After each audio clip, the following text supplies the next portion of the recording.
आज मैं आपके सामने एक ऐसे विषय को लेकर हाजिर हूँ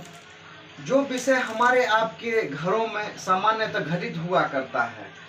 और वो विषय कोई और नहीं, आज मैं जिस विषय पर मैं चर्चा करने जा रहा हूँ वो हस्बैंड वाइफ का झगड़ा है।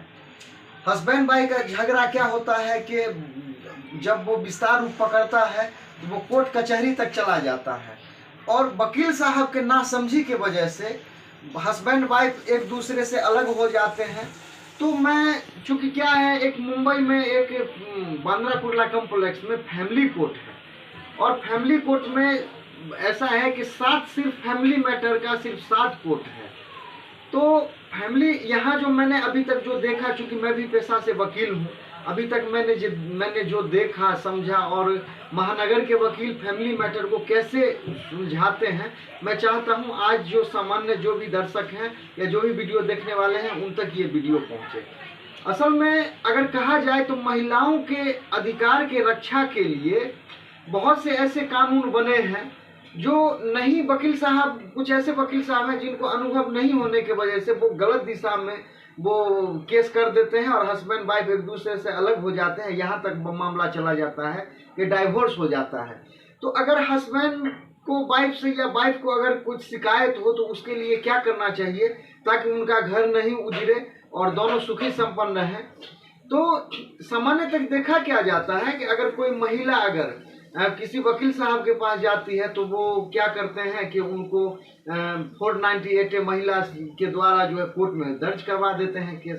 तो 498 चूंकि इसको क्रिमिनल केस कहा जाता है, तो इसमें क्या होता है कि हस्बैंड पक्ष यानी और उनका जो भी सगा संबंधी है वो इस केस में बुरी तरह से फंस जाते हैं और कोर्ट कचहरी दौड़ना होता है, उनको यहाँ तक कि बेल भी कराना होता है। तो हस्बैंड चिढ़ के बात यहाँ तक चला आता है कि लास्ट में एक दूसरे को डाइवोर्स तक मामला दोनों का पहुंच जाता है। तो इससे बचने के लिए क्या उपाय है, जरा मैं अपना अनुभव आप लोगों के साथ शेयर करना चाहता हूँ। एक तो मैंने बोला कि एक 498 केस है। दूसरा केस क्या होता है, डोमेस्टिक वायलेंस। अगर हस्बैंड अपने वाइफ के साथ क्रूएल्टी से पेश आता है, अगर उसको मारता है, पीटता है, गाली गलौज करता है, या उसके हस्बैंड के घर वाले अगर कोई महिला को अगर परेशान करते हैं तो उसके लिए वाइफ होती है डोमेस्टिक वायलेंस, घरेलू हिंसा का केस दर्ज कर देती है। और महिला के लिए एक और अधिकार है जिसको कहा जाता है खाना खर्चा का केस। सेक्शन 125 के तहत ये मामला दर्ज किया जाता है। तो सेक्शन 125 खाना खर्चा का जो केस होता है वो खास करके फैमिली कोर्ट में दर्ज किया जाता है। और फैमिली कोर्ट में मैं अभी अगर आपसे एक कम शब्दों में कहूं कि महिलाओं के लिए कहा जाए तो 498 है उनके बचाव के लिए, डोमेस्टिक वायलेंस है, या सेक्शन 125 है खाना खर्चा का केस फैमिली मैटर में फैमिली कोर्ट में दर्ज कराया जाता है। तो महिला अगर उसको हस्बैंड से या किसी प्रकार का अगर गिला शिकवा है तो उसके लिए पहले इन तीनों में से पहले कौन सा केस उनको जो है चाहिए, कहाँ जाना, डोमेस्टिक वायलेंस में दर्ज कराएं या 498 केस दर्ज कराएं या सेक्शन 125 इस्तेमाल करें। अगर मेरा अनुभव अगर कहा जाए तो मैं अपना अनुभव बयान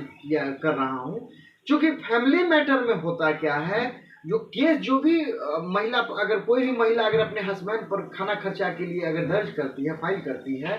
तो फैमिली मैटर में कम से कम दो ऐसा होता है जो 2 बार उनका काउंसलिंग किया जाता है, कम से कम 2 बार काउंसलिंग करने के बाद दोनों को आपस में हस्बैंड और वाइफ को बैठाया जाता है और दोनों से सुना जाता है कि आपका क्या गिला शिकवा है, आपका क्या गिला शिकवा है। तो फैमिली मैटर सेक्शन 125 में अगर कोई महिला अगर सबसे पहले जाके अपना मामला दर्ज कराती है तो उसमें बेनिफिट क्या होता है कि काउंसलिंग जब होता है तो एक दूसरे का गिला शिकवा जो है तो जज काउंसलर सुन के, और वहां पर मेरा ऐसा अनुभव है कि 80% मामला वहां पे सेटलमेंट हो जाता है। यानी कि अगर सेक्शन 125 में फैमिली कोर्ट में अगर कोई भी महिला अगर सबसे पहले अगर चली जाती है तो उसका 80% ऐसा मामला देखा गया है या 90% जो आपस में सुलह हो जाता है और एक दूसरे से क्या होता है, सब दोनों का घर बच जाता है और किसी प्रकार का जो है खमियाजा भुगतना नहीं पड़ता है। लेकिन क्या होता है, जो कुछ वकील साहब ऐसे हैं जिनको अनुभव का कमी है, कमी की वजह से वो पहले 498 दर्ज करवा देते हैं, उसके बाद फिर क्या करते हैं, डोमेस्टिक वायलेंस दर्ज करवा देते हैं, फिर बाद में सेक्शन 125 के तहत फैमिली कोर्ट में जाते हैं। तो अगर मैं समझता हूं कि अगर पहले फैमिली कोर्ट जाया जाए, सेक्शन 125 खाना खर्चा का केस कर दिया जाए, तो काउंसलिंग होने के बाद हस्बैंड वाइफ का एक दूसरे से जुड़ाव होगा, काउंसलिंग होगा और आमने सामने वो बैठेंगे और मामला सेटलमेंट हो सकता है। और एक मैं और आपको एक और जानकारी देना चाहता हूं कि फैमिली कोर्ट में अगर हस्बैंड को अपने वाइफ से अगर किसी प्रकार का गिला शिकवा है, तकलीफ है, तो वो फैमिली कोर्ट में रिस्टिट्यूशन ऑफ कंजुगल राइट्स यानी उन वाइफ को वापस लाने का भी केस हस्बैंड फैमिली कोर्ट में दर्ज करा सकते हैं। तो फैमिली कोर्ट में भी अगर ये रिस्टिट्यूशन ऑफ कंजुगल राइट्स अगर दर्ज होता है तो हस्बैंड को 2 बार काउंसलिंग का मौका होता है, बजाबता वाइफ को नोटिस होता है। इसमें पुलिस का कहीं कोई रोल नहीं होता है। तो मेरा ये वीडियो बनाने का एक मकसद यही है कि चूंकि मुंबई फैमिली कोर्ट में 7 कोर्ट हैं और तकरीबन मेरा बहुत दिनों का वहां अनुभव रहा है, तो मैं खास करके ये बताना चाहता हूं कि अगर कोई भी अगर जिनको अपने वाइफ से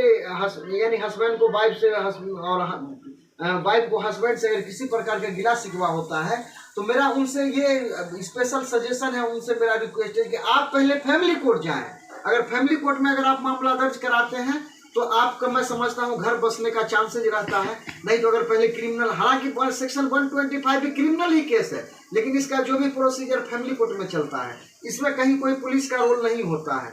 तो मेरा ऐसा ये कहना है इस वीडियो के माध्यम से, शॉर्ट में मेरे अनुभव से, अगर किसी भी वाइफ को अपने हस्बैंड से गिला शिकवा है या कोई भी अगर समाज में ऐसे प्राणी है जिनके पास अगर कोई सजेशन लेने के लिए आती है लेडीज, तो मैं उनसे निवेदन करूंगा या महिला है, सबसे पहले आप फैमिली कोर्ट में जाएं, अपना केस सेक्शन 125 खाना खर्चा का दर्ज कराएं, ताकि उसमें क्या होता है घर बसने का बहुत सा चांसेज रहता है। और किसी वकील साहब के गलत मशवरा पर आप 498 हो या डोमेस्टिक वायलेंस पहले कभी भी दर्ज करने का कोशिश नहीं करें। तो मेरा यही कहना है जो अगर किसी प्रकार का अगर हस्बैंड वाइफ का कोई डिस्प्यूट होता है तो सबसे पहले फैमिली कोर्ट जाने का या फैमिली कोर्ट आने का मेहरबानी करें, ताकि आपका घर बस जाए या जो भी हस्बैंड वाइफ है वो खुशहाल रहें और उनको 2 बार काउंसलिंग हो और उनका काउंसलिंग में हो सकता है उनका मामला सेटलमेंट हो जाए। तो यही इस वीडियो का मेरा लक्ष्य है। जो अगर कोई